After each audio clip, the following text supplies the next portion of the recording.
मनोज जरांगे आणि प्रवीण दरेकरांमध्ये चांगलीच जुंपली आहे। दरेकरांच्या नाच्या वक्तव्याला जरांगेंनी जोरदार प्रत्युत्तर दिलंय। मला ठीक होऊ द्या, मग सांगतो कोण कसं दिसतंय ते, असं जरांगे म्हणतात। दरेकर तमाशातील बिगर नथवाल्या मावशी सारखे दिसतात, असं म्हणत जरांगेंनी टीकास्त्र डागलंय। पाहूया।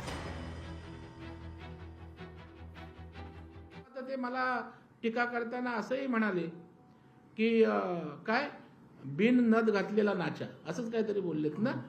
तर माझा एक मित्र बोलला, तुम्ही बोला असं की गणपत पाटील आहे, त्यांनी दाढी मिशी काढली तर गणपत पाटलांनी त्यांचं काय साम्य आहे का बघा। मी बोललो बाबा मी असं बोलणार नाही, कारण महाराष्ट्राची ती संस्कृती नाहीये। ते असे बोलले बिन नथवाला नाचा, म्हणून मीही तशा अर्थाने बोलावं असं मला वाटत नाही। म्हणजे लोक असं सुचवतायत तरी मी बोलत नाही आणि बोलणार नाही। जरा चांगलं होऊन द्या, जरा सांगतो कोण कसं दिसतो काय दिसतो, त्याला सगळं सांगतो मी कोणासारखा दिसतो काय दिसतो, तू बी कोणासारखा दिसतो, तो नाकार कसे होतो, ते बिगर निशाचं सुतार कसं, तू बी कसा दिसतो, तो तमाशातल्या माणूस बिगर नसतो माणूस, तो सगळं सांग। थांब मला थोडं नीट होऊन दे।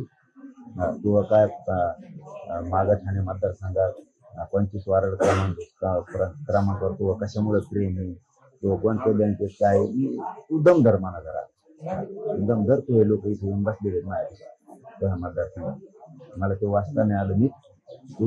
तुला शेवटची संधी सांगतो, तू माझ्या नादी लागू नको। मनोज जरांगे दादा पाटील यांनी खालच्या थरावर जाऊन प्रवीण दरेकरांवर टीका केली।